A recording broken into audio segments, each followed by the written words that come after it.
Welcome in, everybody. Brett Allen here. Thanks for watching and listening. We have a very special guest today. We're taking it back to the late 80s and 90s, but we're chatting with actor, chef, entrepreneur, jack of all trades, Jeremy Miller. And we have a lot to discuss here today. He's got a lot going on as we get closer to the holidays. Jeremy, thank you for your time. It's a pleasure to meet you and have you on the show today. It's nice to meet you too. Thanks for having me on. Yes. Well, let's talk about this. You have a book, first of all, that we'll talk about as we wrap here, but you're doing a fundraiser here very soon for the Bedford Film Festival, if I'm correct. And you're going to be doing cooking classes, which that's so cool. I mean, cooking is fun. Everybody likes to eat. And just a lot of different things. Can you let our listeners and viewers in on what that's about? And we'll make sure to link it. It's on your significant other's Facebook page, but we'll make sure and post it so we can get it out there. It's all over my social media as well. So okay. Basically, we have an incredible fundraiser coming up on the 17th and 18th in Bedford, Virginia. I became a chef. I grew up cooking with my grandmother and always had a passion for it. So, around the age of about 24 or so, I decided I wanted to go to school and pursue it further. And I've been cooking as a private chef for almost 17 years now. And I do private cooking parties and catering and private events. But basically, this event is going to be one big cooking show. Okay. So it's 2 different days, and we're doing the same menu on both days. But I don't know if you remember the old Emerald show. Oh yeah, Bam, okay. Right? Bam. Yeah, okay, absolutely. Where he would have okay. That's my acting skills aren't great, not like yours, but I get it. Okay. Well, he would have like 10 to 12 people around the island where he's cooking and stuff, and he'd be interacting with them, but he's also cooking directly for them. And that's kind of what I'm going to be doing. That's what I do with my cooking class parties that I throw. And so basically, I'm going to be teaching like four or five different dishes. And the people who are buying VIP tickets to this event will be sitting right up front with me, interacting, and they will get to have tasting portions of each of the dishes that I make. But the really cool thing as well is we're doing a full audience to go with it. So they'll be able to see the class. They won't be able to interact. But we also have the incredible staff at Blackwater Creek Catering and Event Center, who their chefs are going to be cooking my menu for the rest of the audience as well. So everybody's going to get a good meal. Everybody will get to eat my menu that I put together. And we're putting it on to raise money for 2 incredible organizations.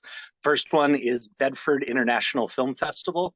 It's a great organization. They're basically trying to provide opportunities for local and international filmmakers who are in areas where it's harder to get noticed. They're trying to provide them avenues to, not only further their craft, but to get some attention on what they've put together and their projects. They're also expanding now as well to offer classes and things like that so that these young aspiring artists can further their craft and learn more and take it further. So it's a great organization. I fell in love with it about 4 years ago when I went to one of their first actual film festivals, and it was just a great time. It's an amazing little town in Virginia. I don't know if you know anything about Virginia. It's all gorgeous, but Bedford is just beautiful. It's this quaint, small little town, incredible scenery. It's like stepping back in time. So I kind of fell in love with it, and I love helping out this organization because I love seeing aspiring artists be given an avenue to, to actually do something and move their careers forwards. Not that I don't love all the great producers and directors that are out there, but it's great to see some young talent getting some exposure. And then we have the second organization is New Freedom Farm. Yes. And this is a great organization. They actually help to treat first responders as well as veterans dealing with PTSD and trauma. And they use equine therapy as well as physical and manual labor therapy, where these men and women basically work with the horses and the animals. They form relationships with them, which I don't know if you know anything about equine therapy, but I've heard of it before. Yeah, I have. horses, they just have this amazing ability to kind of sense where we're at and kind of adapt to that. So forming these relationships with the horses and actually caring for them can be really, really healing. But also they work the farm, they do different stuff, but it's things that they can see the immediate results of, the immediate benefits of their work, something they can feel good about. And they've been having amazing results helping, veterans and first responders.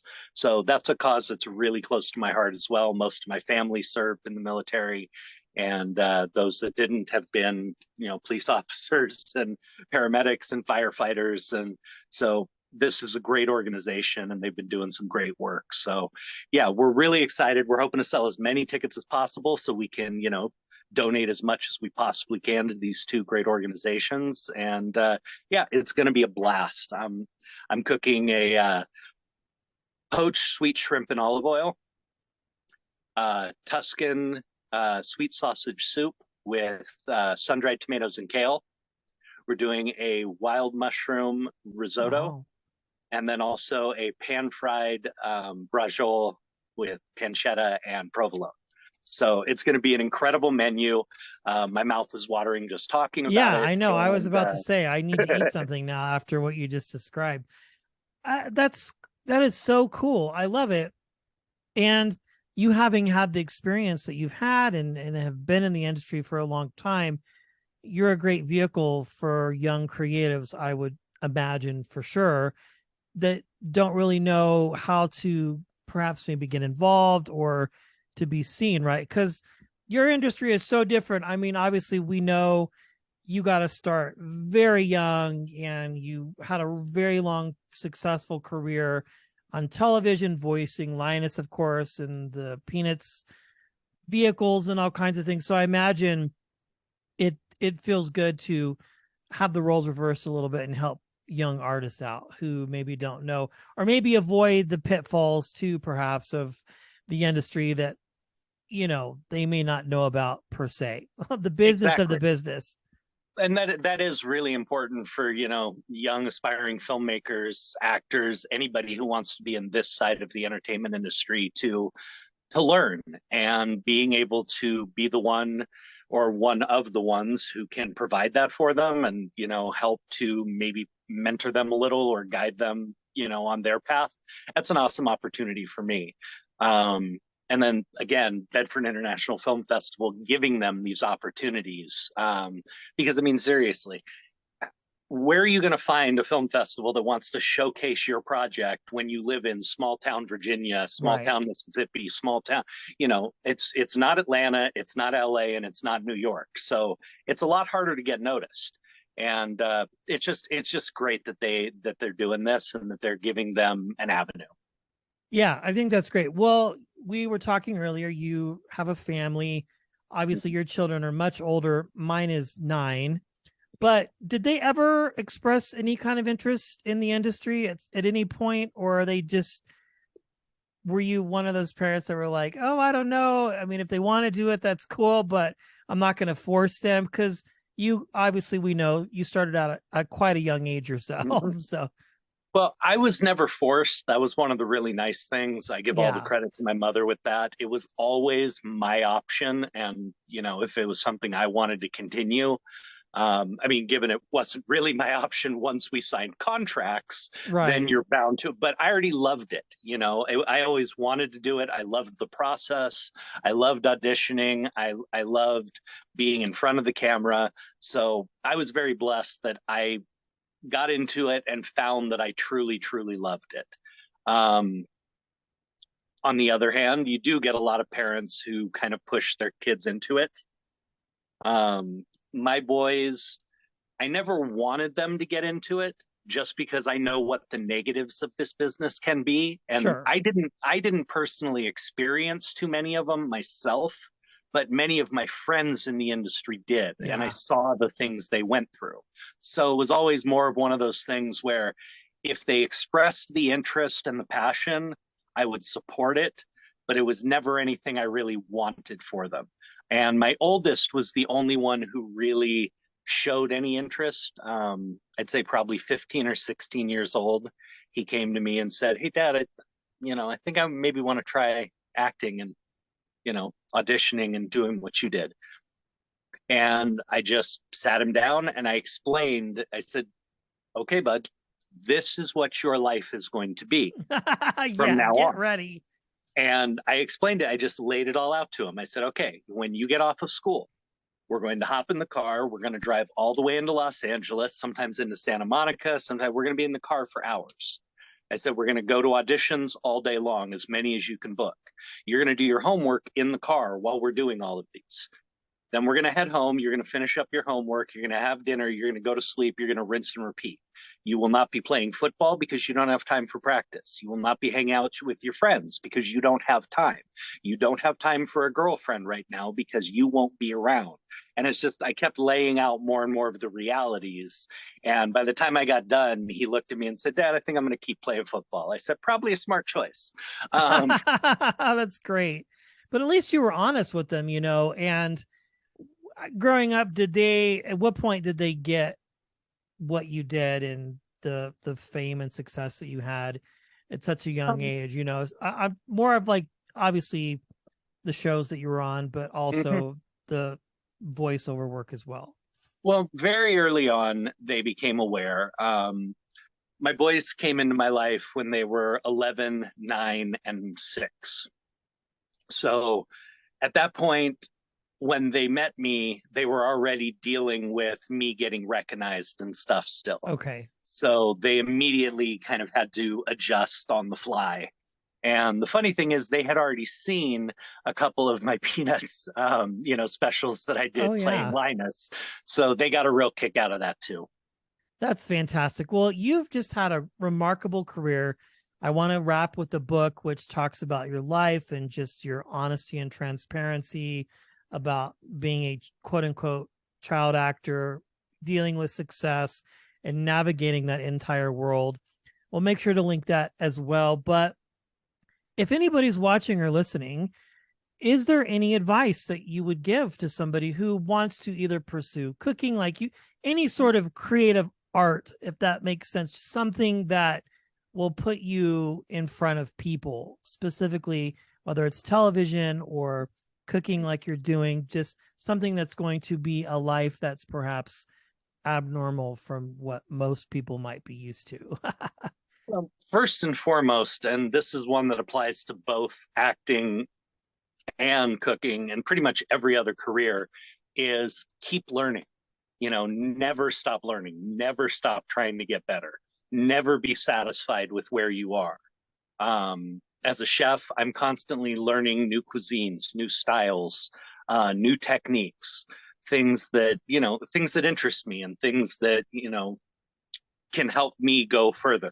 In acting, you always want to learn more. You are never, I mean, the greatest actors in the world are still working with acting coaches. They still have dialogue coaches, they still have different stuff like that. Never be satisfied with where you're at and keep pushing. And the second, and this is much more true for the entertainment industry, just never stop trying for it. If you love it, keep pounding on that door until someone opens it. That's the best advice I can give. If you really love it, if you know this is what you want to do, where you want to go, then keep getting better, keep studying, keep working at it, and never stop pounding on that door, because eventually someone's going to open it. You'll get that opportunity. Yeah. And what a fantastic career you've had. It's just fun. I was watching some of your older episodes the other night on YouTube just because it's been a while since I've seen the show. In Oh, fact, it's been a while. yeah, my son watches it too. We watch it together sometimes because That's it awesome. was such a fun show. And I think probably close similarly in age from when you were on television too. So what a wild experience you've had. The book is great. The cooking is fun. The film fest I think will be exciting for people. Congratulations, Jeremy, on all your success. We'll make sure to put your socials. Real quick, if people do want to connect with you, what's the best way for them to do? The real Jeremy Miller on Instagram and Mr. Jeremy James Miller on Facebook. That's the two Awesome. And easiest. if you're in Bedford, Virginia on the 17th, right?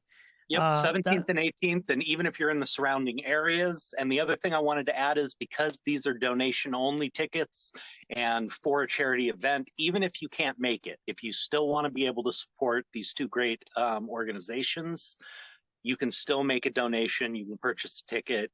There's still options for you on the website as well. So please help us support these great organizations and come out and have a great meal. Jeremy, it's been a pure pleasure chatting with you. Thank you for your time. Thank you, Brett.